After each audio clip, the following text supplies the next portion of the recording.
Imagine this. You are on the fast track to power, to fame. You've got the king's favor, a brilliant political career is just waiting for you. And then you walk away from it all. Today, we're diving into the incredible story of George Herbert, a 17th century figure whose life took a turn no one expected and left a legacy that was maybe even greater because of it. Okay, so take a look at this. At first glance, it looks like a drawing of an altar, right? But it's not. It's a poem. Every single line, every shape you see, is made of words. This is our first clue, our little window into the mind of the man we're about to meet. And this one image just opens up this fascinating question, doesn't it? How can you actually shape language, not just to be read, but to be seen? Well, the man who mastered this was George Herbert, and honestly, his work completely changed how people thought about what a poem could even be. So who was this guy? George Herbert lived back in the early 1600s, and he was a man of many talents. A sharp poet, a really persuasive public speaker, and eventually a humble priest. Today, he's known as one of the most important devotional poets in all of English history. Now, Herbert was a big deal in a movement called metaphysical poetry. I know, that sounds super academic and complicated, but the main idea is actually pretty cool. It's all about using intellectual wit and these clever, totally unexpected comparisons, they called them conceits, to explore huge ideas like love, death, and faith. It's poetry that gets your brain working and hits you in the heart. But here's the twist. Before he was known for his poetry, Herbert was on a completely different path. I mean, this was a man who was destined for the absolute highest levels of political power and influence in the royal court. Herbert's start in life was, well, nothing short of amazing. He was born into a really wealthy, powerful family, so he was surrounded by high culture from day one. Get this. His mother, Magdalene, was a major patron of the arts and was super close friends with the legendary poet John Donne. So Herbert literally grew up breathing the air of both politics and poetry. And man, did he take off. After graduating from Cambridge, he landed the job of the university's public orator, which was a huge deal, basically a golden ticket to a career in government. By 1624, he's a member of parliament, and he's even caught the attention of King James I himself. His future seemed totally locked in. But then, history stepped in. Just as Herbert's career was about to launch into the stratosphere, everything, and I mean everything, changed. In 1625, the king died, and in just a devastating string of bad luck, two of his other most powerful supporters died around the same time. The doors to the court that had been flung wide open for him suddenly just slammed shut. And just like that, Herbert is at this huge crossroads, facing a really stark choice. On one side, you have the court, the life of ambition and power he'd been prepped for his whole life. And on the other, the church, a quiet life of service, an idea he'd thought about but had kind of left behind. His entire future was hanging in the balance. And this was not an easy choice. Not at all. His good friend, Isaac Walton, really captured how intense this was for Herbert. He described it as a literal battle inside his soul, a war between what he wanted and what he felt he was being called to do.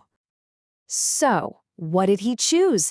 In the end, Herbert chose the path of faith. He turned his back on the ambition, the fame, all the things he'd been chasing his entire life.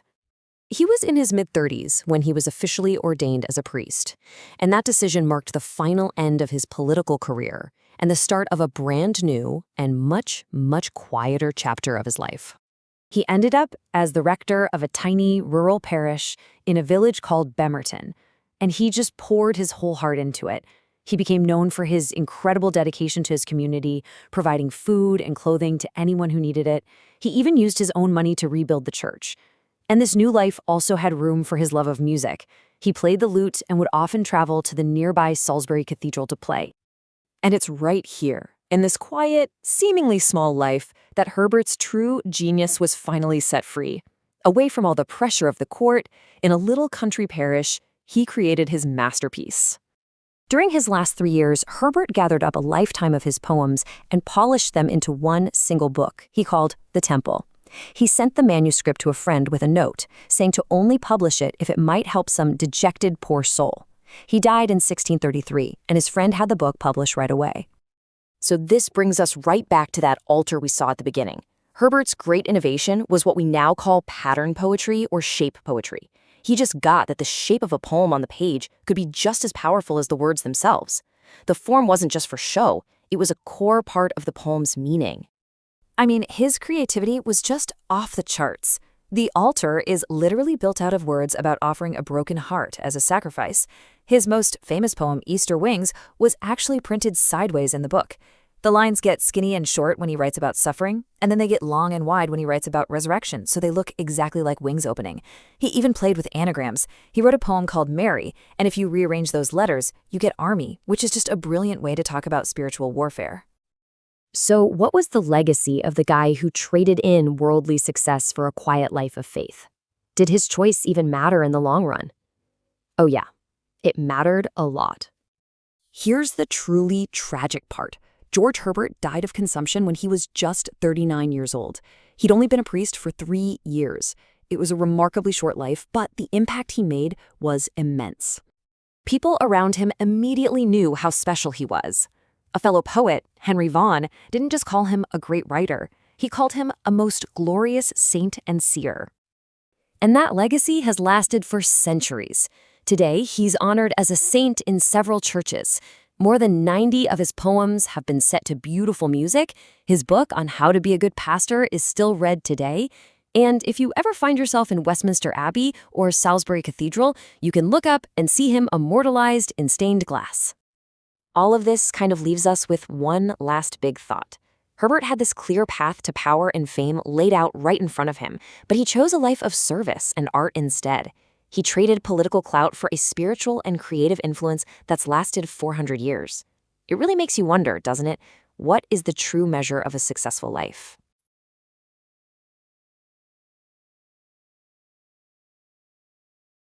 All right, today we're diving into a poem that is also, well, a picture. It's George Herbert's The Altar. And this is one of those pieces that you don't just read, you have to see it.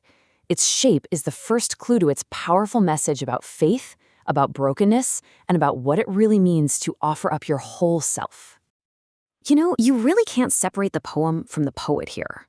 Herbert was a fascinating figure who gave up a huge secular career to become a quiet country priest, all while dealing with his own doubts and illnesses. But his real story, the one that lasts, is right here in his work. So now that we've looked at the man, let's jump onto his poems. And The Altar is the perfect place to start. It's literally the first poem in his major collection, The Temple, so it's kind of like the front door to his entire spiritual world.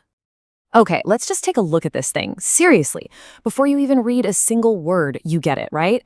This isn't a poem about an altar. The poem is the altar. You see how the longer lines make up the top and the base, and the shorter ones in the middle form that column?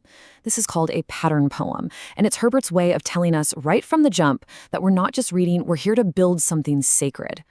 Which brings us to the big question, doesn't it? We see the shape, we know it's an altar, but when you start reading, you realize it's made of some pretty unconventional stuff. So yeah, why is a poem about a heart shaped like an altar? Let's break it down. Okay, first things first. To unlock this poem, you have to get your head around its central metaphor. And it's a big one. Herbert isn't just saying a heart is like an altar, he's saying it is an altar. He just lays it all out for us in the very first 2 lines. No messing around. He announces the project. A broken altar, Lord, thy servant rears. Then, boom, he gives us the materials list. It's made of a heart and cemented with tears. Instantly, we're out of the world of stone and tools and deep into the world of personal, raw emotion. And when you put it side by side like this, the difference is just huge. A normal altar, it's stone, it's shaped by a person with a chisel, it's a place where you put an offering. But Herbert's altar, totally different. It's made of a heart, it's shaped by God, and it's not a place for the sacrifice, it is the sacrifice. The offering is the poet himself, his entire being. So, let's talk about these raw materials, because this is crucial. This isn't some perfect, gleaming monument. It's built from all the messy, tough parts of being human. He starts with that word, broken, and that is so important. He isn't coming to God with a perfect, whole heart. He's offering a heart that's been shattered, one that's full of flaws and pain. And when you know a bit about Herbert's life, his struggles, this word just feels incredibly personal. The foundation of his faith, of this offering, is his own imperfection. And what's holding all these broken pieces together? Tears. In this context, tears aren't just about sadness. They're about repentance, about regret, about the emotional glue that takes a fragmented person and binds them back into a single, unified offering to God. Then, Herbert hits us with this amazing little paradox. A heart alone is such a stone. So get this, the heart is both the entire altar and the hard, difficult stone it's carved from. He's saying that a heart, left on its own, is just cold and unyielding. It needs a force to act on it, to shape it. And this is where the poem's shape and its meaning just click together perfectly. Each part of my hard heart meets in this frame. What's the frame? It's the poem itself, this altar shape that you see on the page. He's literally gathering all the tough, broken bits of himself and assembling them, right here in this poem, as his offering. So if the heart is a hard stone, who has the strength to cut it? Who's the craftsman here? That brings us to the architect of this incredible altar. Herbert makes this crystal clear. The whole reason this altar is authentic, the reason it's a real offering, is precisely because no human tools have touched it. Its parts were framed by God's hand. This isn't a product of human cleverness or ego. It's a raw, natural thing shaped only by its creator. And that right there is Herbert's definition of an authentic offering. Its value isn't in some perfect polish that a person tries to add. Its value comes from the fact that it's genuine, that it's just as God made it, broken pieces and all. He drives this point home with these powerful short lines right in the center of the altar, as nothing but thy power doth cut. The message is stark. The human heart is so hard, so stubborn, that no human effort can possibly shape it. Only God's power is strong enough to make the cut. Okay, so we've got the materials, a broken heart, and we've got the craftsman, God's power. But why? What is this altar for? What's its ultimate purpose? Well, the final lines of the poem tell us exactly that. So its number one job is to praise thy name. But it's deeper than that. The goal is to create something so permanent that the praise never stops. It's meant to become a worthy place for a divine sacrifice, and ultimately to be made holy by God's touch. What a beautiful idea this is. The poet has turned his entire being, these stones of his hard heart, into a permanent monument of praise. So even if he falls silent, even when he, as a person, can't actively worship, the altar he's built from his very self will keep on praising God for him. And here we have it, the final plea. After all this building, all this work, he offers it up and asks God for two things. First, accept it. Place your own blessed sacrifice, which is a clear reference to Christ, on it. And second, sanctify it. Make it holy. A human can build an altar from his own brokenness, but only God can make it truly sacred. So when you look back, Herbert basically gave us a blueprint, right? We started with the visual puzzle of the shape, which led us to the core metaphor, the heart as an altar. We learned it's built from the raw materials of brokenness and tears, and that it's shaped not by man, but by the divine architect. And its final purpose? To become a place of nonstop praise, just waiting for God to make it holy. Which kind of leaves us with one last thought. Herbert built his altar from his hard heart and his tears. He offered up his own brokenness as the most real, the most authentic thing he had. And it makes you wonder, if you had to build an altar from your own heart, what would it be made of? What parts of yourself would you use for the stone? And what would be the cement holding it all together? Okay, so what if I told you a poem's shape could be just as important as its words? I know, it sounds a little out there, but today we're going to jump back to the 17th century to look at a poem that isn't just meant for your ears, it's designed for your eyes. Which, leads us right to the big question here. Can a poem's shape actually tell a story? I mean, can the way the words are laid out on a page pack as much punch as the words themselves? Well, let's dive in and find out. So here it is. This is Easter Wings by George Herbert, written way back in 1633. And you can see it right away, can't you? This thing is different. It doesn't look like any poem you'd see in a textbook. The lines are literally arranged to look like a pair of wings. So the question is this just a cool party trick? Or is there something deeper going on? Does this shape actually change how we experience the poem? To really get what Herbert is doing, we've got to look at both the words and the shape together. Let's start with that first stanza, the top wing, and just break down what the words are telling us. The poem kicks off by talking to God, right? Reminding him that humanity was created in wealth and store, which just means we started out with everything, total abundance. But almost in the same breath, it says he lost the same. That's a pretty clear nod to Adam and Eve and the whole fall from grace story. And from there, the story just heads south. Humanity is described as decaying more and more, getting weaker and weaker until we became most poor. The language itself just feels like it's shrinking, like it's all about loss. But then, right at that pinch point, the narrowest part, everything flips. The whole tone shifts from despair to hope. The speaker asks to rise with God, like a lark. You know, those birds famous for their amazing soaring flight? All of a sudden, the language is about expansion, flight, and harmony. Okay, this is it. This is the big reveal. Let's connect the dots. The words are talking about humanity falling, decaying, getting poorer. And what are the lines doing? Look at them. They're physically getting shorter, shrinking in on themselves. And then, right when the speaker asks to rise, boom, the lines start expanding back out. See? The shape isn't just some fancy decoration. The shape is the story. It's telling the same story as the words, but visually. This incredible technique, where the look of the poem is a huge part of its meaning, it's no accident.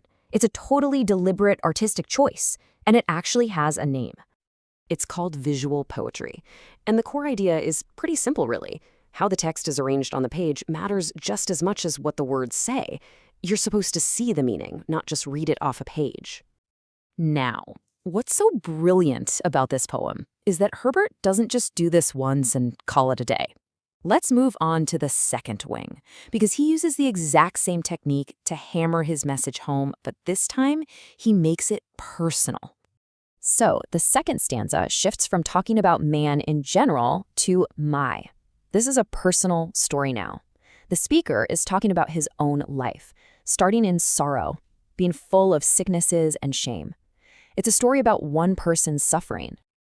And here we go again. We see that same pattern. This personal suffering makes the speaker become most thinnin, which basically means he's wasted away, diminished both physically and spiritually. And, just like before, the lines of the poem get narrower and narrower to show us exactly that. And yep, you guessed it, right at the poem's narrowest point, we get that turn back towards hope. The speaker wants to combine with God and feel his victory. The journey is the same, from a low point, expanding outward towards redemption and triumph. And this is just brilliant. It drives home the poem's deepest message. The repeated shape shows us that our own personal suffering works the same way as humanity's big fall from grace. The poem even says it, affliction shall advance the flight in me. In other words, those moments of being thin, the narrowing of the wings, are the very things that make that final, victorious flight possible. All right, let's bring it all home. Why does this shape matter so much? I mean, why go through all the trouble of making a poem look like wings? Why not just write the words down like normal? So what's really the big deal here? Well, the wing shape isn't just clever, it's genius, because it slams home that theme of falling and then rising. It takes these huge abstract ideas like sin and grace and makes them, well, concrete. You can literally trace the lines shrinking with sorrow and then expanding with hope. It pulls you in, you know? You're not just a reader anymore, you're an observer, and the whole thing becomes less of a poem and more of an experience. And that kind of leaves us with one last thing to chew on. George Herbert pulled this off nearly 400 years ago. It just makes you wonder, right? If you can shape a poem like wings to tell this epic story of falling and rising, what else could you do? What other stories could be told with shape? I mean, think about it. That same idea is alive and kicking today in everything from the charts we see online to the logos of our favorite brands. And that's the real power of visual poetry. It's this great reminder that sometimes the story isn't just in the words themselves, but in the very space they occupy.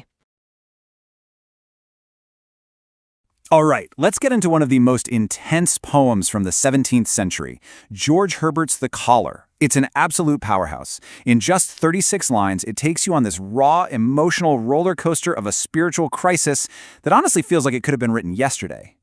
I mean, you know that feeling, right? That feeling of being completely boxed in, like your life isn't even yours anymore, where you just want to scream and walk away from everything. Well, that exact feeling is what kicks this entire poem off. And boom, there it is, right from the first line. We are thrown right into the middle of the action. The speaker, who we understand is a priest, literally slams his fist on a table, maybe even the altar, and just screams, "No more." He's done. He's leaving. This isn't some quiet little complaint. This is the sound of someone hitting their absolute breaking point. So this first part of the poem, it's really a full-blown cry for freedom. It's a declaration of rebellion. The speaker feels like his life of religious duty has turned into a prison, and he is ready to bust out. He starts making his case, arguing that his very soul, his nature, is supposed to be free. He imagines this life that's as wide open as the road, as loose as the wind. You know, a life without limits, a life he feels has been completely stolen from him. Okay, so after that initial explosion of pure emotion, the speaker starts to, well, rationalize it. He actually starts to build a logical case for himself, laying out all the reasons why this rebellion, this rage, is totally and completely justified. And this question, wow, it is just dripping with bitterness. He's basically asking, after everything I've done, after all my sacrifice, is pain the only thing I get in return? It's like he's a farmer who's worked the fields all year, only to end up with a harvest of thorns that just make him bleed. And you can see the contrast so clearly here. On one side, you have his reality, suffering, a thorn that lets his blood, constant sighs, tears. And what does he want? The simplest pleasures, right? Fruit, wine, corn, celebratory flowers. But he feels like his entire life, all that potential for joy, has been blasted and wasted. And all of this builds to this moment of just profound self-pity. He asks, is the year only lost to me? Can you feel that? He feels so utterly alone in his misery, like he is the only one in the entire world whose life has been a complete and total waste. But then, the poem takes this absolutely fascinating turn. It's like the speaker's own heart starts to argue back against him, and we start to realize that this prison he's so desperate to escape, well, it might just be one he built all by himself. And that brings us right to the title. Okay, this is so brilliant. The title, The Collar, has a double meaning. On the one hand, yeah, it's the priest's collar, the physical symbol of the duty that he feels is choking him. But it's also a pun on the word collar, which is an old-fashioned word for anger. So the thing he's fighting isn't just his job, it's his own internal rage. It's external and internal. And then a voice, maybe his own conscience, starts whispering to him. It tells him to abandon his cage. And then it uses this amazing image, a rope of sands. I mean, think about that. What is a rope made of sand? It looks like a rope, but the second you pull on it, it just falls apart. The poem is telling us his prison isn't nearly as strong as he thinks it is. And here's the kicker. The poem says it's his own petty thoughts that he has twisted together to make a good cable, a strong rope to tie himself up. He basically built his own prison, all while he chose to wink and not see what he was actually doing. So you'd think this internal debate might calm him down, right? Nope. It does the exact opposite. It pushes him completely over the edge into this final raving climax where he just doubles down on his plan to escape. He starts just shouting these frantic commands at himself. Get away, forget your fears. And he comes to this conclusion. Anyone who holds back, anyone who doesn't just take what they need, well, they deserve the miserable life they have. It's his last, desperate justification for running. And this line just perfectly sets the stage for the poem's shocking finale. He is at the absolute peak of his tantrum. He's raving, getting more fierce, more wild with every single word. He is totally lost inside his own hurricane of anger. And then, just as that storm is at its most violent, everything just stops. The resolution doesn't come with a bang or a thunderclap. It comes with a whisper. That's it. One word. In the middle of all the noise, the raving, the shouting, the justifying, a single word cuts through it all. It's not a command. It's not an argument. It's just this simple, gentle name. And this is the ending that just changes everything. He thinks he hears God calling him child, and in that one instant, all the anger, all the rebellion, all that desperate need for freedom, it just melts away. And his reply is immediate, simple, "My Lord." The fight is over, just like that. So what does this all mean? Well, the whole poem suggests that the entire raging argument was just a distraction. The real prison wasn't his job or his duties. It was his own internal anger. The collar of rage is replaced by the collar of faith. And the big takeaway is that resolution, true freedom, doesn't come from escaping. It comes from submission, from finding peace not by breaking the chains, but by recognizing who holds them. And that kind of leaves us with one last question to think about. Herbert's speaker was trapped by a collar he wove himself out of duty and anger. And it really makes you wonder, doesn't it? What are the invisible collars that we make for ourselves out of our own frustrations and fears? And what simple truth might be waiting to set us free? So, how do we find meaning in our lives? You'd think that's a super modern question, right? Something we're all wrestling with today. But what if I told you some of the most powerful answers were written almost 400 years ago? Today, we're going to dive into two absolutely brilliant poems by George Herbert, and each one gives us a completely different lens for finding purpose. Do you ever have that feeling, the alarm goes off and it's just the same loop all over again?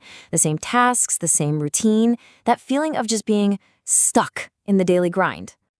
Or, hey, maybe it's something else. Maybe on paper, everything's going great for you. Life is good, but there's still this nagging feeling deep down that something important is missing. A quiet little ache you can't quite put your finger on.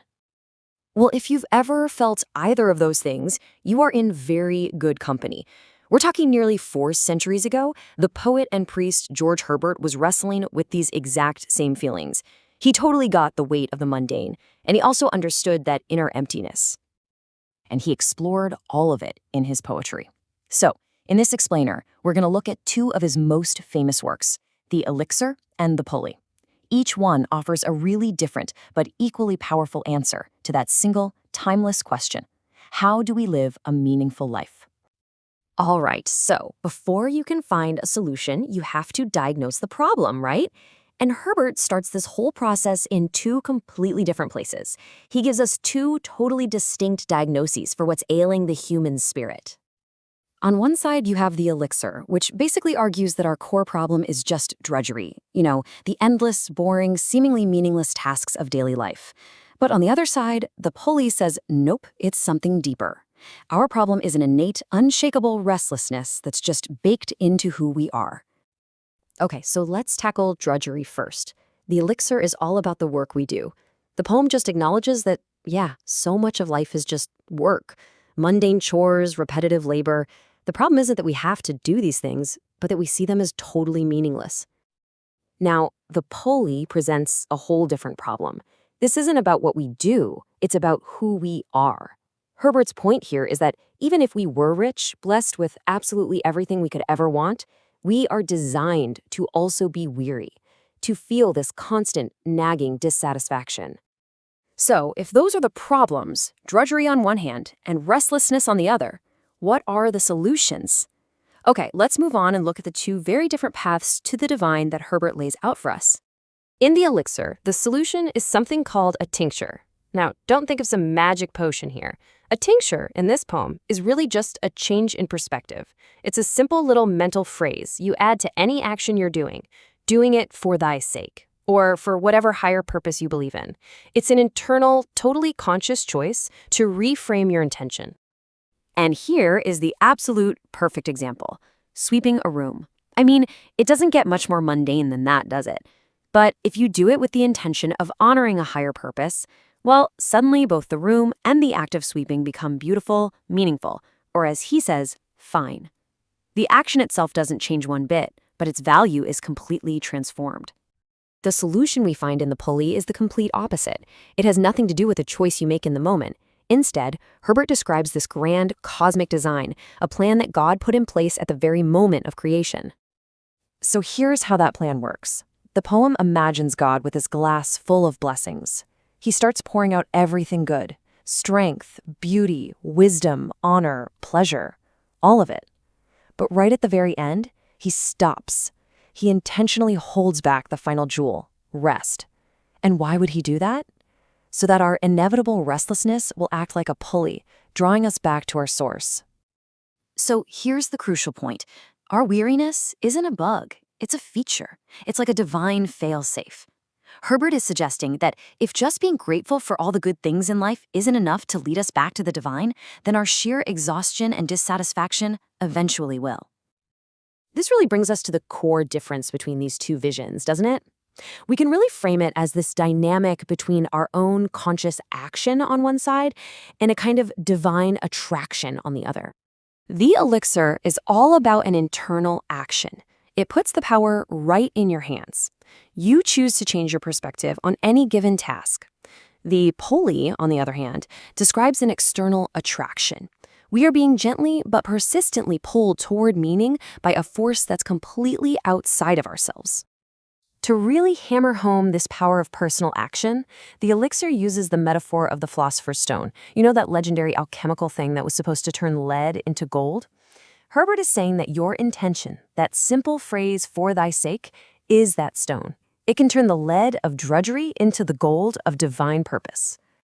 And to reinforce the logic of the pulley, Herbert explains God's reasoning.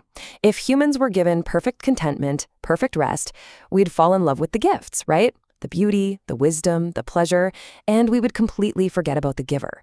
We'd find our ultimate home right here in the world and never look for its creator. So what does all this mean for us today? How can these two 400-year-old ideas actually help us navigate our own search for meaning? Let's bring it all together. What's so brilliant about this is that these aren't mutually exclusive ideas. They're like two complementary tools in your toolbox. From the elixir, we learn to actively find purpose in the small, mundane parts of our lives, just by changing our mindset. And from the pulley, we learn to see our restlessness not as a personal failure, but as a compass, a signpost that's guiding us towards something more. Ultimately, Herbert seems to be telling us that a full, meaningful life isn't about choosing one path over the other. Purpose is found right at the intersection of both, in the dignity that we bring to our daily work and in that deep, persistent longing that pulls us towards something transcendent. So, I'll leave you with this to think about. What is the elixir in your life? What's the mindset, the intention that can turn your daily tasks into gold? And what's your pulley? What is that deep, restless longing inside you trying to pull you towards?